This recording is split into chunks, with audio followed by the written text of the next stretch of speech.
Amables de tomar la Sagrada Escritura, vamos a meditar en la palabra de Dios y vamos a abrirla, si me hace favor de abrirla en el libro del profeta Joel, por favor. Libro del profeta Joel, en su capítulo 2. Libro del profeta Joel, en su capítulo 2. Los versículos del 15 al 17. Cuando lo tenga puede dar un gloria a Dios. Espero tantitos. Libro del profeta Joel en su capítulo 2, versículos del 15 al 17. Vamos a dar lectura todos juntos. Dice así: tocad trompeta en Sión, pregonad ayuno, llamad a la congregación, reunid el pueblo, santificad la reunión, juntad los viejos, congregad los niños y los que maman. Salga de su cámara el novio y de su tálamo la novia. Entre la entrada y el altar lloren los sacerdotes, ministros de Jehová, y digan: perdona, oh Jehová, a tu pueblo, y no pongas en oprobio tu heredad, para que las gentes se enseñoreen de ella. Porque han de decir entre los pueblos: ¿dónde está su Dios? Vamos a orar a nuestro Dios. Cerrando nuestros ojos, oremos. Buen Dios y Padre, en esta hora, en el nombre de nuestro Señor Jesucristo, te damos gracias en esta hora que nos has permitido, Dios, el poder disfrutar de este lugar, Señor, de los cantos, de las alabanzas, de la oración, Señor, pero asimismo, Dios, te damos gracias porque ha llegado el momento de poder meditar en tu palabra, Dios, y pedimos, amado Padre, Dios, que derrames, Señor, sobre nosotros esa disposición, esa gracia tuya, Dios, para poder estar atentos, Señor, a escuchar tu palabra, amado Padre. En el nombre de Jesús te lo pedimos, Señor, que tu Espíritu Santo sea sobre nuestras vidas y que toda nuestra atención esté, Señor, centrada en tu palabra, Padre eterno. Señor, ayúdanos a ser oidores y hacedores de tu palabra, amado Dios. Señor, en tus manos nos ponemos asimismo también mi vida, Dios, para que, Señor, extiendas también tu gracia sobre mi vida. Dios, tú sabes que te necesito, Dios, Señor, y que sin ti nada puedo hacer. Señor, pon tu palabra, Dios, en mis labios, Padre Santo. Señor, yo creo que vas a hacer y que vas a obrar en nuestras vidas, amado Padre. Yo te doy muchas gracias en el nombre de Cristo Jesús. Amén. Ocupe su lugar, hermano. Gracias.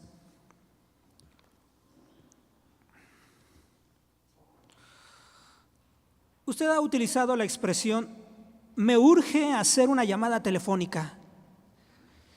Y usted sabe que cuando decimos, utilizamos esta frase o esta expresión es porque necesitamos recibir o dar una información muy importante y de forma inmediata. Bueno, pues así de importante es el llamado que Dios hace hacia su pueblo, hacia el arrepentimiento. Por eso hoy, por medio de las Escrituras, vamos a meditar un llamado urgente al arrepentimiento. Un llamado urgente al arrepentimiento. Mire, este libro del profeta Joel, amados hermanos, fue escrito más o menos entre el año 835 al 795. Realmente es incierta, aunque hay una fecha como la que le acabo de decir, que en ese periodo se pudo haber escrito. No se tiene la certeza plena en el momento en el cual se escribió, ni en el momento en el cual vivió el profeta Joel. Algunos le atribuyen que su ministerio se desarrolló en el reinado del rey Joás, pero vuelvo a decir, no se sabe bien a ciencia cierta exactamente la fecha ni el lugar.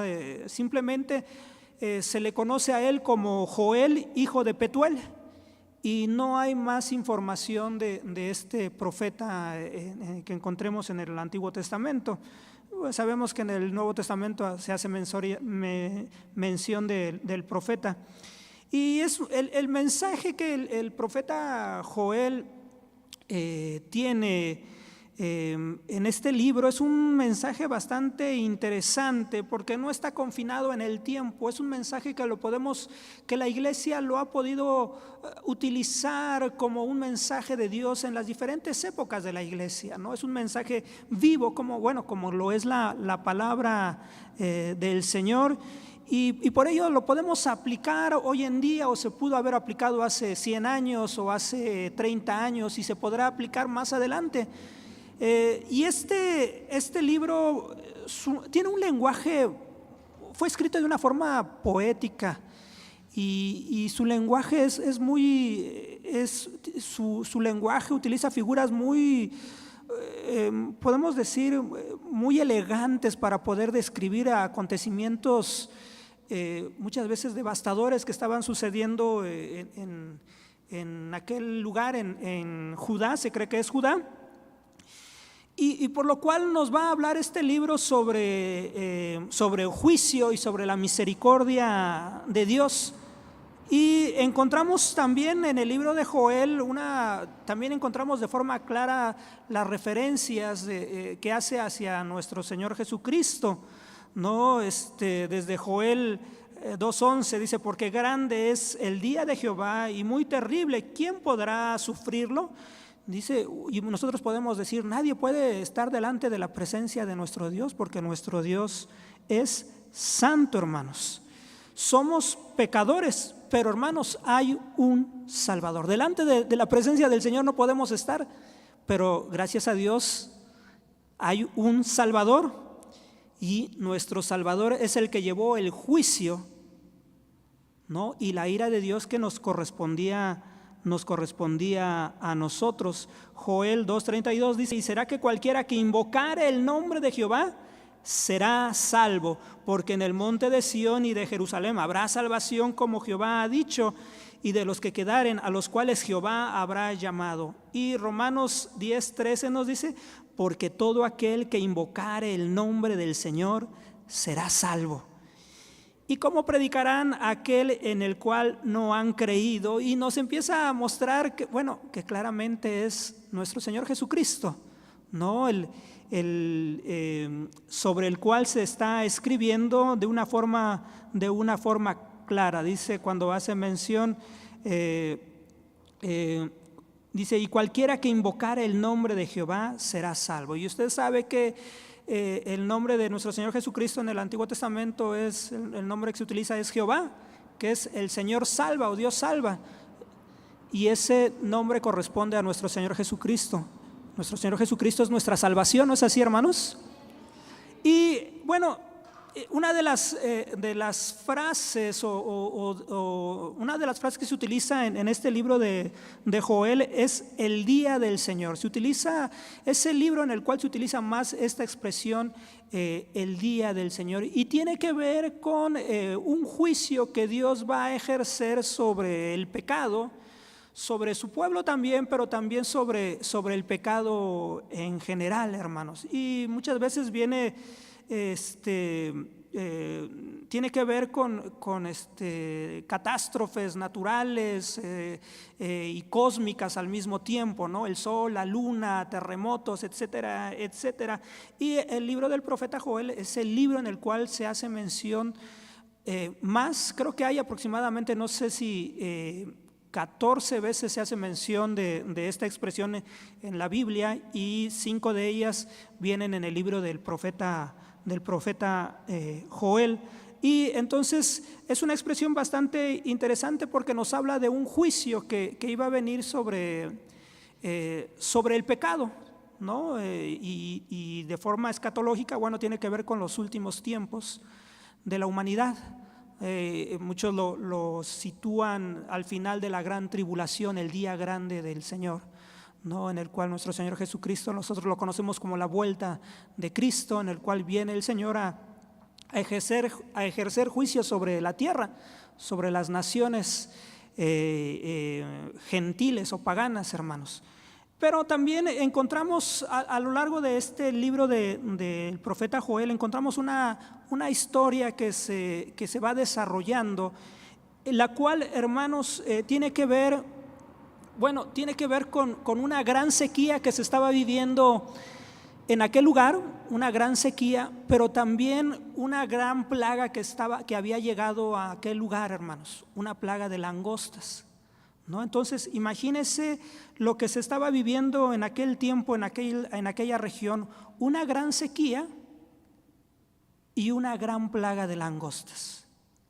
Esto a la suma es una gran catástrofe, porque el libro de Joel nos hace mención sobre que, bueno, a causa de la sequía, bueno, no iba a haber trigo, no iba a haber cereal, no iba a haber, los campos iban a estar secos. Más aparte, hermanos, la devastación a causa de la plaga de las langostas, que iban a acabar con todo tipo de vegetación, hermanos, ¿no? Con los pastos del desierto, como con las vides o con las higueras, hermanos, que son tipo de Israel, de un pueblo.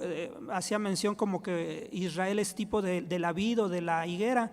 Y hacía mención que aún los árboles frutales, los manzanos y las palmeras, hermanos, iban a ser devastados a causa de esta gran plaga de las langostas. Y nos menciona, y hace mención de forma, vuelvo a decir, poética, hace mención de las langostas como si fueran caballos preparados para la guerra, ¿no? Como su rostro como de caballos y ordenados para la batalla. Imagínense, bueno, aquí en la ciudad es imposible ver un tipo de plaga de insectos. A lo mejor en provincia sí las encontramos. De repente vemos una plaga de hormigas en la casa en temporada de calor, pero nada que ver con una plaga de langostas, las cuales cubrían aún el cielo, y aún el sol no podía emitir sus rayos hacia la tierra porque se oscurecía por la cantidad de langostas que había en aquel lugar, hermanos. Y entonces imagínense aquellos animales volando y parándose en todo lo verde, hermanos. Dice la palabra de Dios que aún las vides o los árboles frutales, sus cortezas quedaron blancas, hermanos, se comían todo y secaron todo. Y lo que hace el profeta Joel es emitir una llamada de atención hacia el pueblo, porque en medio de lo que estaba sucediendo, el pueblo no estaba atendiendo las circunstancias y no buscaban a Dios.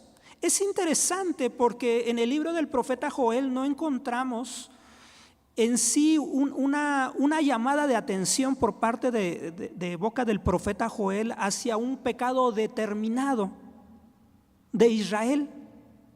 No se hace mención de una forma clara sobre la idolatría, sobre la rebelión, sobre que adoraban a Baales, pero bueno, nosotros sabemos que era una constante en Israel, ¿no? En este caso, en la población era un pueblo idólatra, era un pueblo rebelde a Dios, era un pueblo que prefería adorar a los Baales que adorar a Dios. Entonces encontramos que aunque el profeta Joel no hace mención de forma clara sobre un pecado en particular, pero sí podemos ver de forma sutil algo que se estaba mostrando en el libro de Joel, y esa era una indiferencia grande hacia lo que es Dios, hacia su presencia, hacia su templo, hermanos, ¿no? Esto era una constante que nosotros encontramos en Israel, su indiferencia a Dios. Era un pueblo que sí adoraba a los Baales y que se iba a los lugares altos a ofrecer sacrificio a los Baales y a otros dioses cananeos. Pero a Dios sí iba al templo y ofrecía, pero eran sacrificios vanos, externos, ¿no? De labios. No había un compromiso hacia Dios, ¿no? Realmente su corazón estaba cauterizado hacia el pecado. Al pecado no lo veían como algo malo, sino que era parte de su vida. Pero a causa de esa indiferencia hacia Dios y hacia todo lo que es santo, hermanos, es que viene una plaga y viene este problema problema de esta sequía en Israel y de esta gran plaga que se lleva a cabo. No, es algo que nosotros podemos darnos cuenta de forma clara, que la razón por la cual viene esta plaga de langostas acabando con todo, y decía que no había grano, que en el templo no podía haber sacrificio, hermanos, de vino o de grano, que se llevaba a cabo 2 veces al día, en la mañana y en la tarde. Los sacerdotes estaban desesperados, no, estaban anonadados ante esta circunstancia, y aún menciona que en el campo los pastores estaban de la misma forma. No, en el campo se estaban muriendo los animales, el ganado, en los establos pasaba lo mismo. Sin embargo, no hay una reacción hasta que es Joel, el profeta Joel, el que comienza a dar estas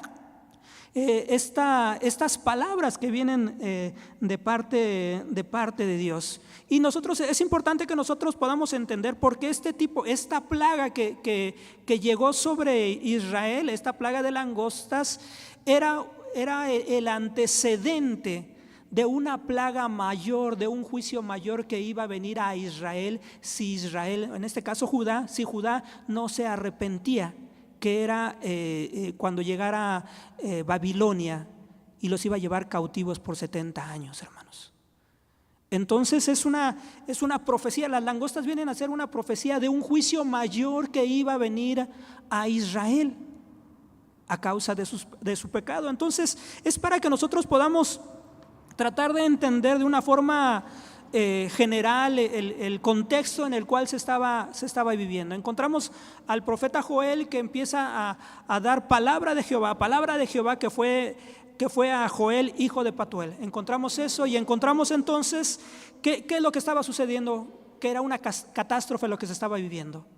Una gran plaga que estaba acabando con todo alimento, el ganado estaba muriendo, no había que comer, no se podía ofrecer sacrificios en el templo, una gran sequía. Pero aparte de ello, encontramos a un pueblo y a los líderes religiosos apáticos, ¿no? Encontramos a los líderes religiosos apáticos a lo que es Dios. Como que no le daban mucha importancia a lo que estaba sucediendo. Por eso, mire, leyendo Joel, en los versículos que nosotros dimos lectura, pero nada más el versículo 2:15 nos dice: tocad trompeta en Sión y pregonad ayuno y llamad a congregación. Y no es la primera vez que el profeta Joel hace esta expresión. En el inicio del capítulo 2 nos dice: tocad trompeta en Sión y pregonad en mi santo nombre, en mi santo monte, también tiemblen todos los moradores de la tierra, porque viene el día de Jehová, porque está cercano. Entonces, ¿qué es lo que hace el profeta Joel? Hace mención 2 veces en este capítulo sobre tocar trompeta. ¿Qué quiere decir? Que era muy importante. Entonces, un llamado urgente al arrepentimiento, preparando el corazón para oír a Dios. Un llamado urgente al arrepentimiento, preparando el corazón para oír a Dios, hermanos. Bueno, si usted se da cuenta, en el versículo 15 que dimos lectura, dice: tocad trompeta en Sión y pregonad ayuno, llamad a congregación. ¿Qué es lo que primero, en este primer versículo, en el versículo 15, podemos dividirlo en 3 partes? Tocad trompeta en Sión, 1, pregonad ayuno, 2, y llamad a congregación. La voz del Señor hacia esta circunstancia era una llamada urgente hacia su pueblo, su pueblo que se arrepintiera. Y por ello, hermano, lo primero que hace es llamar la atención. Y aquí hace mención de tocar trompeta, que en realidad no era una trompeta, sino que era un cuerno de carnero, lo que se le conoce como un shofar, ¿no? Y se utilizaba el shofar o la trompeta para se sonaba cuando venía, no sé, enemigos sobre la ciudad, se tocaba trompeta en señal de alarma, o para comenzar alguna fiesta religiosa de los judíos, bueno, también se tocaba shofar.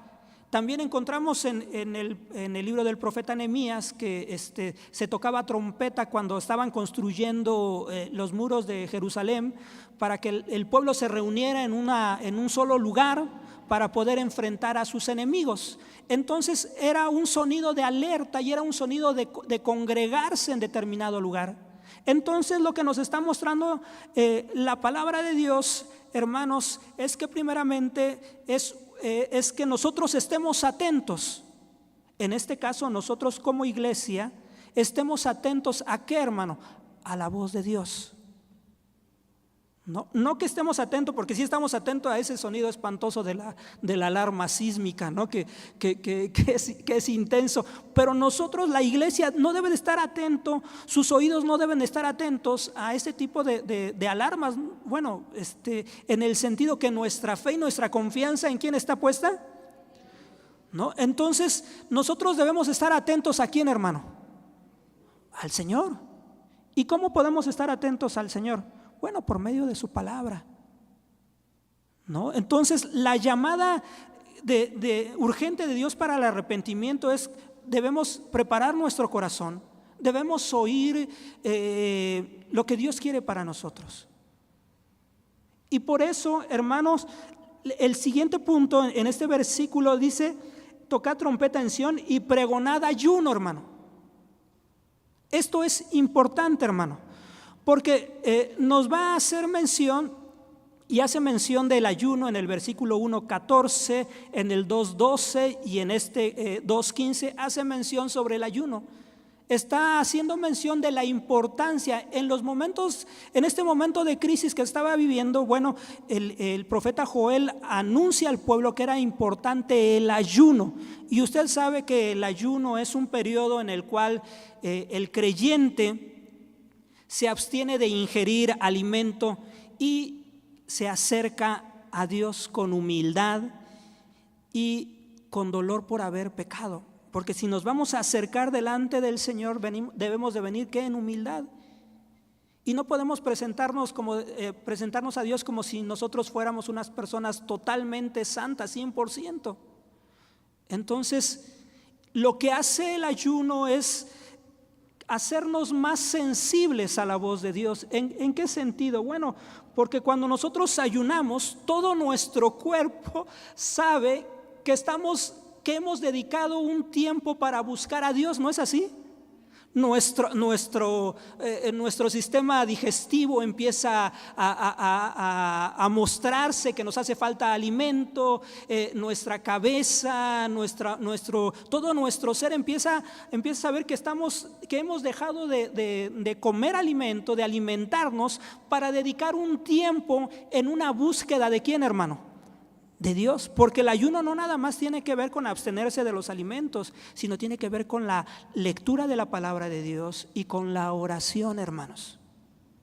Entonces, lo que nos está mostrando, hermanos, que el llamado de Dios, cuando Dios hace un llamado a nuestras vidas, nosotros debemos venir dispuestos a escuchar la voz de Dios, hermano. Debemos venir dispuestos a ser sensibles a la voz de Dios, hermanos. Y en el Antiguo Testamento encontramos que el pueblo ayunaba de forma constante en los momentos de calamidad, hermanos, en los momentos de circunstancias difíciles o de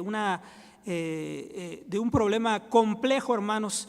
Y nosotros lo podemos encontrar desde en Esdras o en Jonás mismo. ¿Recordarán la historia de Jonás? ¿No? Cuando Jonás es mandado a Nínive a predicar y no quiere, bueno, llega a Nínive y Dios lo lleva a predicar a Nínive. Y Jonás 3, el 4 y el 5 nos dice: y los hombres de Nínive creyeron a Dios y pregonaron ayuno y vistiéronse de sacos desde el mayor de ellos hasta el menor, hermanos. Y a lo largo de la Biblia encontramos entonces cómo el pueblo de Israel ayunaba en los momentos difíciles. ¿Por qué? Porque era un tiempo en los cuales ellos disponían para buscar a Dios y buscar la dirección la dirección de Dios, hermanos. Y bueno, para nosotros eso es una forma de humillarnos delante de nuestro Dios, hermanos. No, usted puede estar ayunando y está en su trabajo, o está en la escuela, o está en las labores de su casa, hermanos.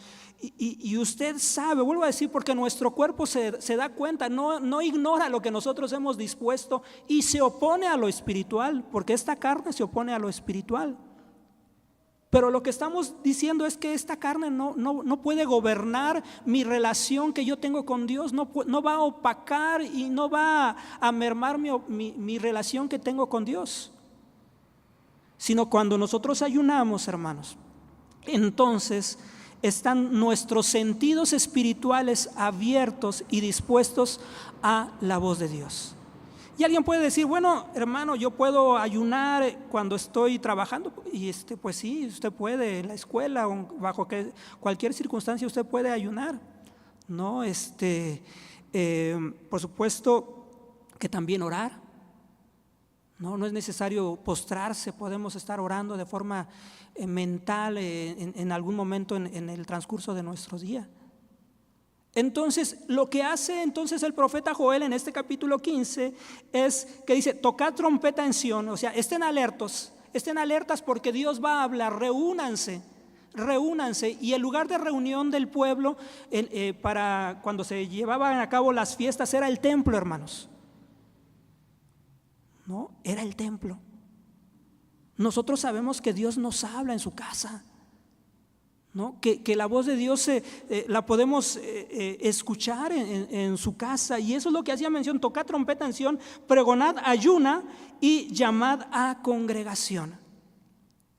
O sea, mire, y esto es importante porque el tercer punto de este versículo 15 nos muestra que es importante el congregarnos.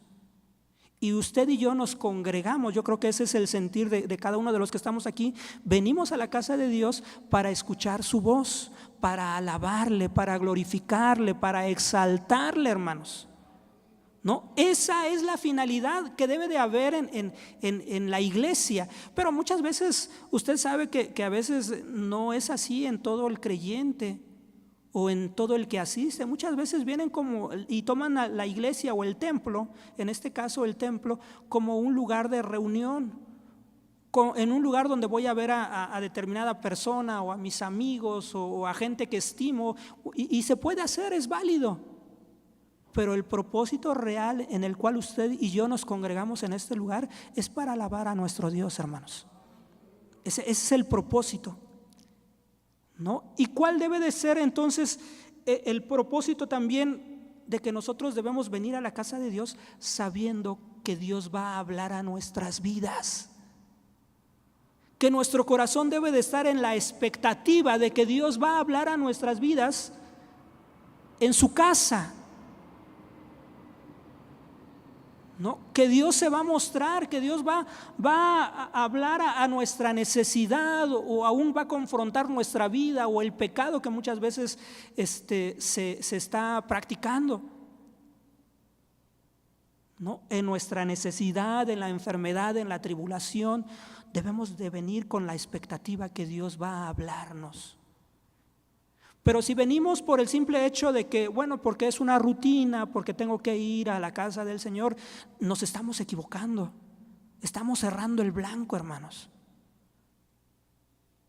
No, debemos venir a la casa de Dios con la expectativa de que Dios se va a mostrar. No, Dios derrama sanidad, Dios derrama salvación, Dios derrama fortaleza, y podemos enumerar las bendiciones que Dios derrama, sí, hermano. Es un hecho, no lo podemos negar. Ese es nuestro Dios, es un Dios de misericordia, hermano. O sea, nuestro Dios no es un Dios mudo como lo eran los Baales, hermano, o como son las imágenes hoy en día. Nuestro Dios, hermano, habla a su pueblo. Como un padre habla a su hijo, así Dios habla para con nosotros, hermano. Porque nos ama y porque aún en ese amor también nos corrige. ¿no? Vuelvo a decir, nos confronta, nos redarguye en nuestras vidas. Entonces, esa es la finalidad, más allá, desde el más pequeño, hermanos, hasta el más grande, ¿no? Desde el niño hasta a la persona más grande, el propósito de venir a la casa de Dios es para alabarle y exaltarle. Y que Dios se manifiesta. Cuando un pueblo le alaba, bueno, usted sabe, la palabra de Dios nos lo afirma de forma clara. Dios habita en medio de la alabanza de su pueblo, hermano. Dios hace morada en medio de un pueblo que le alaba y que le adora, hermano, ¿no? De un pueblo que le rinde alabanza al Señor con su vida misma, claro, porque esa es la principal alabanza, la vida de uno como ofrenda, como alabanza a Dios. Y cuando venimos a este lugar, bueno, hermanos, es una cosa gloriosa, la cual nosotros podemos disfrutar de la presencia del Señor, congregándonos y alabando al Señor con todo nuestro corazón, hermanos. ¿Qué es lo que podemos decir? Bueno, que debemos de preparar nuestro corazón para escuchar la voz de Dios, ¿no? Esto es importante. El Salmo 27:4 nos dice: una cosa he demandado a Jehová, dice, esta buscaré, que esté yo en la casa de Jehová todos los días de mi vida, para contemplar la hermosura de Jehová y para inquirir en su templo. Inquirir, la palabra inquirir tiene que ver con buscar con diligencia, investigar, meditar profundamente en la presencia de Dios, hermano. Ese era el anhelo del salmista, no entrar al lugar, en este caso era el tabernáculo, porque es el salmista David. No era el entrar al tabernáculo y ver los muebles o verlo, no, era contemplar que ahí estaba Dios, que ahí se manifestaba, que Dios le podía escuchar, que no era un mueble, que Dios estaba ahí, que su presencia se manifestaba en el lugar santísimo, hermanos. Y que le gustaba a él estar en la presencia del Señor. Le gustaba a él meditar en la palabra de Dios, hermano. Entonces eso es lo que nos muestra, ¿no? Para contemplar la hermosura de Jehová y para inquirir en su templo, hermanos. Y esa debe de ser en nosotros ese sentir, ¿no? Ese llamado urgente al arrepentimiento que Dios hace a nuestras vidas es preparando nuestro corazón para oírlo, hermano. Si usted viene a la casa de Dios y no oyó su voz, hermano, entonces usted desperdició este tiempo, ¿no? Y es algo que nosotros debemos entender. El versículo 16 nos dice de la siguiente forma: reunid el pueblo, santificad la reunión, juntad los viejos, congregad los niños y los que maman, salga de su cámara el novio y de su tálamo la novia. Un llamado urgente al arrepentimiento para todo el pueblo, hermanos. Aquí está mencionando este versículo 16, dice: reunid al pueblo, y no estaba haciendo diciendo determinadas personas, no, todo el pueblo, desde el más grande hasta el más pequeño, los que tenían compromisos importantes en el trabajo, como los que estaban recién casados, porque no, es que mi trabajo es muy importante y no puedo asistir, o no puedo colaborar, o no puedo trabajar, o no puedo, cuando Dios le está hablando, ¿no? Desde el más pequeño hasta el más grande era importante que estuvieran reunidos, ¿dónde? En la casa del Señor. Dice, reunirlos, o sea, esto es importante. Están en medio de ellos una terrible plaga, catástrofe estaban viviendo, ¿no? Y era importante que toda la congregación estuviera atenta a la voz de Dios. Por eso era importante que escucharan el pregón, que ayunaran para estar atentos a la voz del Señor. Y ahora nos dice: reunida el pueblo, santificad la reunión. Este lugar es santo, hermanos, porque nuestro Dios, ¿no? Hay gente que ha menospreciado este lugar. Hay gente que aún en este lugar está con el celular y no respondiendo a lo mejor una una llamada, un mensaje importante, están chateando, están platicando con alguien, o están jugando los niños, o están, hay gente que, no sé si ha visto, hay gente que se ha estado hasta cortando las uñas aquí en el templo, o gente que platica cosas que no tienen que ver, que nada edifican, hermano. Entonces nos habla sobre la importancia, dice, santificad este lugar es santo. Por ejemplo, cuando los miembros participan de la Santa Cena, hermanos, es un momento en verdad santo, un momento especial para el pueblo, hermano. Que nuestros sentidos deben de estar atentos a lo que Dios está hablando. Que vamos a participar del pan y del jugo de uva, hermano. ¿No? Este lugar es un lugar especial, ha sido consagrado para eso, para que se exalte el nombre del Señor. Y esa es la finalidad, reunir al pueblo, santificar la reunión. Dice, juntad los viejos, congregad los niños, y los que maman, salga de su cámara el novio y de su tálamo la novia. Entonces, ¿por qué tiene que hacer esta exhortación el profeta Joel? Porque había una gran indiferencia del pueblo, hermanos. Habían menospreciado lo santo que era ese lugar. Habían echado a Dios a sus espaldas, por decirlo de alguna forma. Dios no era importante en sus vidas, ni en sus hogares, ni en su trabajo, en ninguna área Dios era importante. Simplemente Dios era una rutina en sus vidas, un horario en el cual tenían ellos que cumplir. Y esa indiferencia, bueno, miren, el versículo 1:5 nos dice, despertad borrachos y llorad, aullad todos los que bebéis vino a causa del mosto, porque os es quitado de vuestra boca. Y está haciendo mención de esa indiferencia. En medio de esa catástrofe, los hombres, algunos hombres estaban borrachos, abotagados, ¿no? Inmersos en el vino, sin buscar a Dios en medio de esa catástrofe.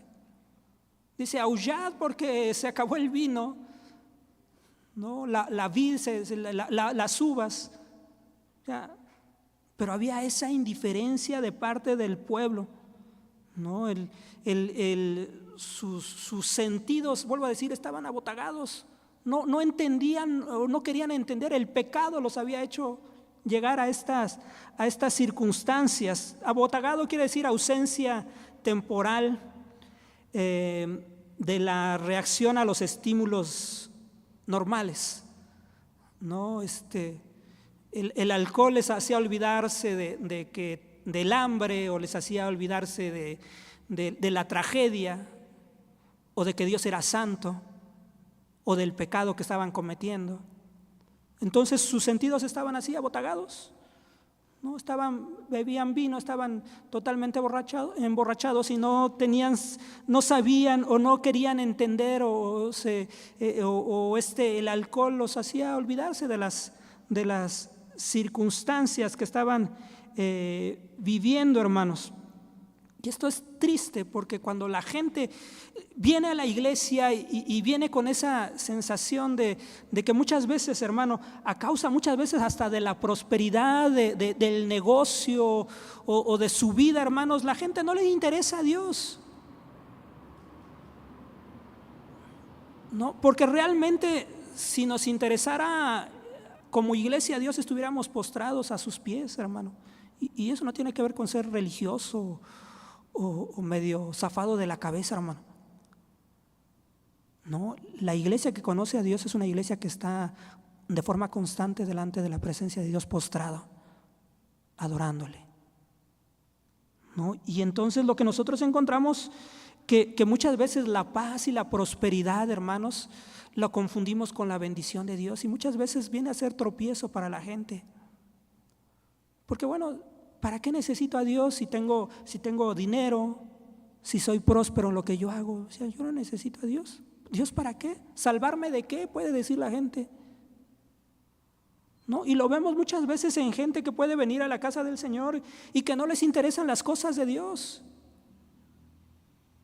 No les interesa. ¿Para qué me voy a ofrecer a trabajar o a servir? O sea, es como rebajarse, es como humillarse. Pero lo que la gente no sabe es que delante de la presencia del Señor, hermano, llegará un momento en que toda rodilla se doblará ante Él, hermano, y que toda lengua confesará que Jesucristo es el Señor, hermano. Habrá un momento en que la gente a lo mejor no lo entienda, pero llegará el momento en que la gente se va a tener que postrar delante del Señor y va a decir: Jesucristo es el Señor. Mejor que lo hagamos nosotros como iglesia delante de la presencia de Él, ¿no? El postrarnos.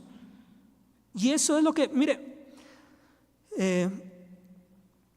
Apocalipsis 3 del 15 al 20, voy a dar lectura para ustedes. Esto es Dios habla a las iglesias del Apocalipsis, que son 7, y entre ellas vamos a ver lo que es lo que habla la iglesia de la Odisea, que tiene que ver con la iglesia de la apostasía, la iglesia que negó al Señor, que era una iglesia pero que había negado al Señor. Dice: yo conozco tus obras, que ni eres frío ni caliente. Ojalá fueses frío o caliente, mas porque eres tibio y no frío ni caliente, te vomitaré de mi boca. Porque tú dices: yo soy rico y estoy enriquecido y no tengo necesidad de ninguna cosa, y no conoces que tú eres un cuitado y miserable y pobre y ciego y desnudo. Yo te amonesto que de mí compres oro afinado en fuego, para que seas hecho rico y seas vestido de vestiduras blancas, para que no se descubra la vergüenza de tu desnudez, y unge tus ojos con colirio para que veas. Yo reprendo y castigo a todos los que amo, pues se hace que nuestro Dios es celoso. No, es celoso. Dice: arrepiéntete. Dice: he aquí, yo estoy a la puerta y llamo. Si alguno oyere mi voz y abriere la puerta, entraré a él y cenaré con él y él conmigo. Esta iglesia había sacado al Señor de su reunión, de su vida. Muchas veces lo utilizamos para evangelizar, pero no ese es el sentido. Se está mencionando a una iglesia que había sacado al Señor de su vida cotidiana, de sus reuniones. ¿Por qué, hermano? Porque no le interesaba. Era indiferente ante las cosas del Señor. No, se sentía rico, pero dice: eres pobre. Te vistes de la mejor forma, dice, pero estás desnudo delante de mí. Tus obras son obras muertas, no hay fe en ti. Por eso tus obras son muertas. Y eso es lo que mostraba. O sea, desde los más pequeños, hermano, hasta los más ancianos, es el llamado que hace Dios para que nosotros vengamos delante de la presencia de Dios y le reconozcamos, hermano. Que sepamos, hermano, que este lugar es un lugar santo y que venimos a adorar a nuestro Dios, hermano. Que esa es la finalidad, que en todo el día nosotros hemos preparado nuestro corazón. Y a lo mejor usted ayunó y a lo mejor usted oró y ha venido a la casa del Señor porque usted sabe que Dios le va a hablar, que Dios le va a fortalecer, hermano. Pero tenga cuidado de ser una persona displicente, una persona que no le interesa las cosas del Señor porque está metida en su problema, en su tribulación o en la enfermedad, y ha hecho a un lado al Señor, cuando nuestro Dios es el que es digno de recibir toda la gloria y ocupar el primer lugar en nuestras vidas.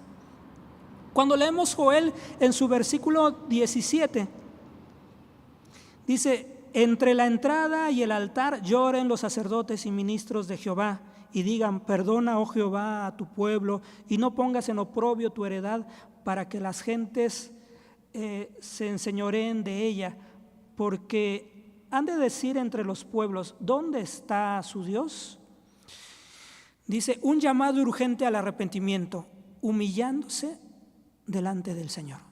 Ante un llamado urgente del Señor a que un pueblo se arrepintiera, nosotros debemos de responder humillándonos delante del Señor, hermanos. ¿No? Eso es lo que hace mención. Y esto debe de comenzar desde los sacerdotes, en este caso desde el ministerio del lugar, desde los que sirven en el templo, ¿no? Y el ministerio es el que debe de poner el ejemplo y debe de humillarse delante del Señor. Mira, hermano, es interesante porque al no haber alimentos en el campo, no había sacrificios en el templo. Usted sabe que el sacerdote se alimentaba también de una porción de los sacrificios, hermano. ¿No? Entonces esta situación estaba golpeando en todos los estratos sociales, podemos decir. ¿No? El profeta Joel hace llama la atención diciendo que los sacerdotes, los ministros de Jehová deben de clamar, humillarse delante de la presencia del Señor. No había trabajo ellos que hacer, no había sacrificios. ¿Qué es lo que tenían que hacer? Clamar al Señor delante del pueblo, humillarse, interceder delante, hacer su obligación, su trabajo para el cual fueron llamados, para ministrar al templo, para interceder delante del pueblo, hermanos. Humillarse es una disposición del corazón que nos lleva a depender completamente de Dios, hermano. Cuando nos humillamos delante del Señor, estamos reconociendo nuestra dependencia delante de Él, hermanos. ¿No? Cuando estamos reconociendo nuestro pecado, Señor, perdóname, Señor, ayúdame, Señor, ten misericordia, estamos depositando nuestra confianza y nuestra esperanza en Él, diciendo que lo que yo hago, mi sabiduría no me sirve de nada, mi fuerza, mi dinero, mi poder no me sirve de nada. Señor, tú eres el Señor, tú eres el Rey, y yo me humillo delante de ti. Y esa es la actitud. Segundo libro de las Crónicas 7:14 dice: si se humillare mi pueblo, sobre los cuales mi nombre es invocado, y oraren y buscaren mi rostro, y se convirtieran de sus malos caminos, entonces yo oiré desde los cielos y perdonaré sus pecados y sanaré su tierra. Hermanos, es impresionante la promesa que Dios le hace a su pueblo, hermano.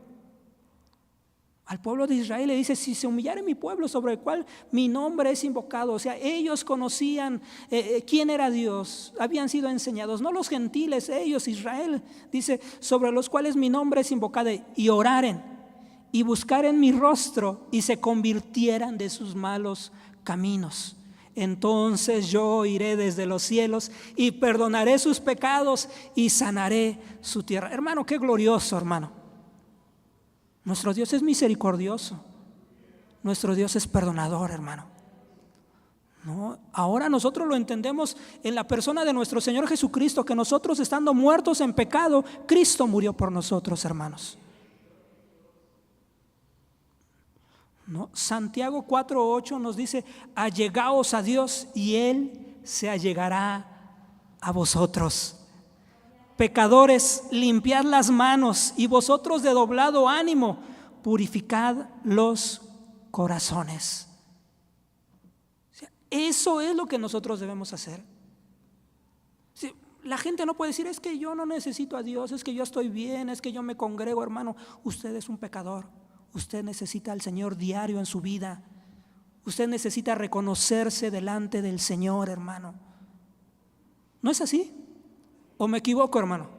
Somos pecadores, ¿no? Y necesitamos del Señor y venir delante del Señor, hermanos, de forma constante, porque le ofendemos a nuestro Dios de diferentes formas, aunque ya no es una costumbre en nosotros, ya no es una forma de vida, hermanos, pero aún esta carne de la cual estamos revestidos se inclina hacia lo malo, hermanos. Y nos enojamos y peleamos y ofendemos, hermanos, y suben pensamientos que no son agradables delante del Señor, hermano. Por eso Santiago hacía esa recomendación: allegaos a Dios, acércate, ven delante del Señor, humíllate en este día delante del Señor, reconócese, allegaos a Dios, dice, y Él se allegará a vosotros. No, el Señor no te va a decir: no, apártate, no, porque el Señor nos ve a través de su Hijo Jesucristo, hermanos. Porque si fuera por nuestras obras, el Señor sí nos rechazaría, pero la iglesia puede acercarse delante de la presencia del Dios Santo, porque Dios nos ve a través de su Hijo Jesucristo, hermanos. Si nos allegamos a Él, Él se allegará a nosotros. Él se acercará a nosotros. Dice, y lo dice claramente: pecadores, limpiad las manos, y vosotros de doblado ánimo, purificad los corazones.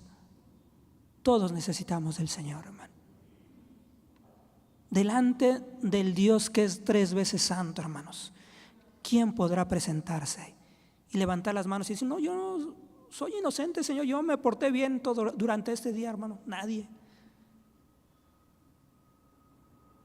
Es impresionante porque esto, después de que el pueblo es llamado a un arrepentimiento urgente, un llamado urgente al arrepentimiento, hermanos, nosotros vamos a encontrar en los versículos siguientes, en los capítulos siguientes, hermano, que viene una restauración, hermano, impresionante, una restauración física que tiene que ver con que iba a caer la lluvia temprana y la lluvia tardía, que había cesado a causa del pecado del pueblo. Se iban a reanudar las temporadas de lluvia normales y con ello, hermanos, el campo iba a reverdecer, hermano.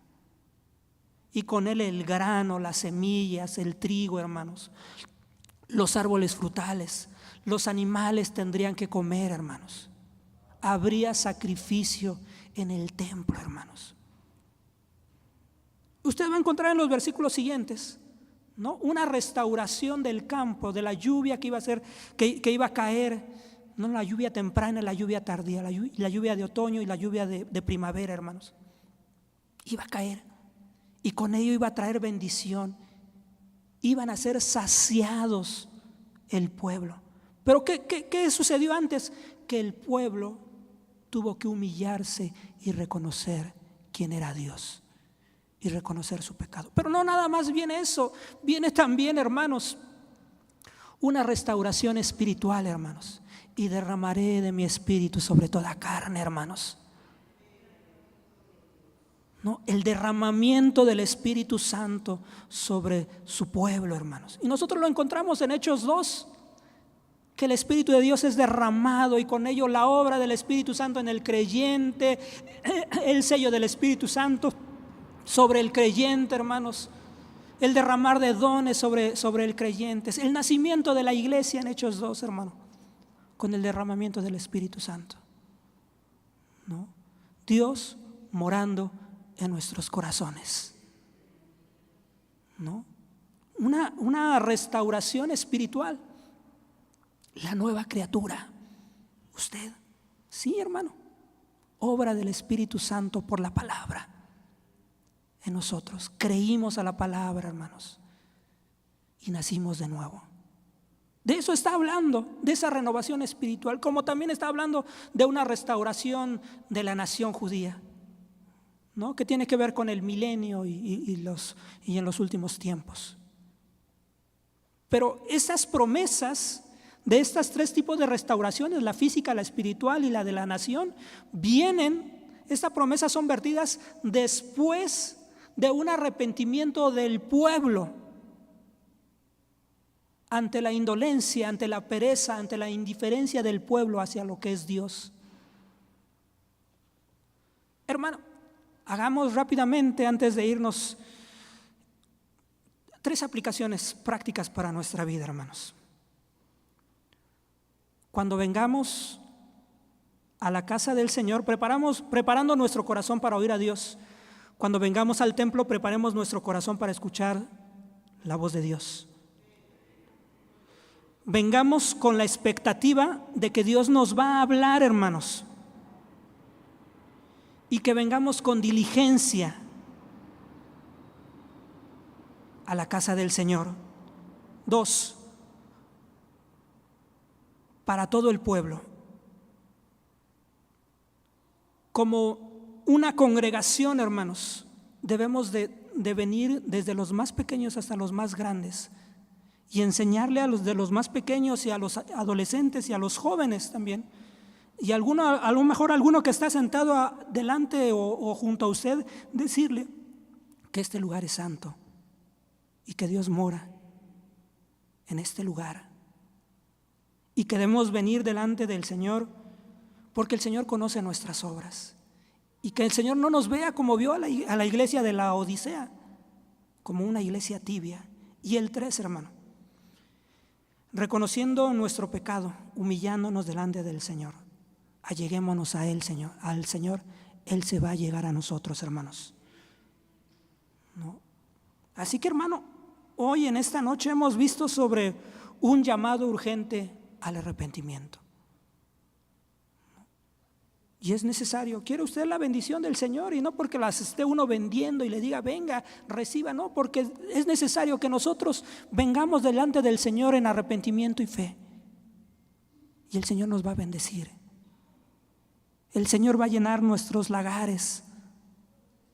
El Señor va a llenar nuestras trojes, hermano. Va a derramar bendiciones espirituales sobre nosotros. Derramará también salvación. Hermano, si nosotros le estamos buscando y clamando, derramará también bendición sobre nuestra familia, claro. ¿Qué clamamos? Salvación sobre nuestra familia. Sigamos clamando, hermanos. Póngase por favor de pie, hermanos. Si usted ha escuchado el llamado urgente al arrepentimiento, hoy venga delante del Señor. Venga delante de la presencia del Señor. No crea que usted es perfecto y que no se equivoca. Nos equivocamos delante del Señor. Hoy vengamos y digámosle: Señor, perdóname, Señor, ayúdame, Señor, ten misericordia, Señor, no soy perfecto, Señor, necesito de tu gracia, Señor. Cámbiame, Dios, renuévame, Señor, hazme nuevo. Vamos a orar al Señor y vamos a pedir de su gracia al Señor.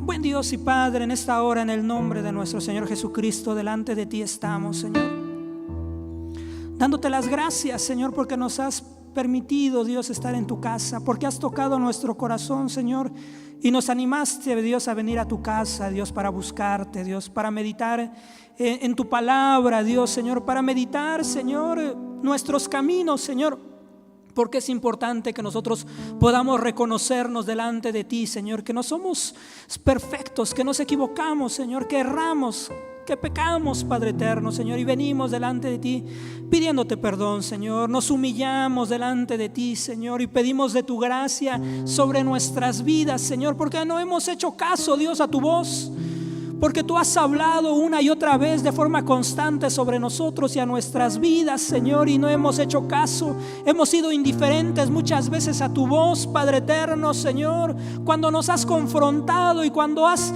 Señor, redarguido nuestras vidas, Señor. Hemos muchas veces sido indiferentes, Señor, ante tu voz, Señor, y hemos menospreciado aún este lugar, Padre eterno, Señor. Hoy, Dios, ten misericordia, Dios, de cada uno. Ten misericordia de Peniel, Señor, de cada uno, Dios, Señor, y que nosotros como obreros, como siervos, Señor, podamos clamar, Señor, y reconocer, Señor, que nos hemos equivocado también, Señor, y que necesitamos de tu gracia, Dios, en nuestras vidas, Padre eterno, Señor. Hoy, Dios, muchas veces la gente, Dios, viene buscando, Dios, la bendición, Señor, y no buscan, Señor, tu gracia, Dios, y no buscan a ti como el Señor, como el Rey, como el soberano, Padre eterno, Señor. Ayúdanos a venir con un corazón dispuesto, Dios, Señor, a buscarte y amarte, Padre eterno, Señor.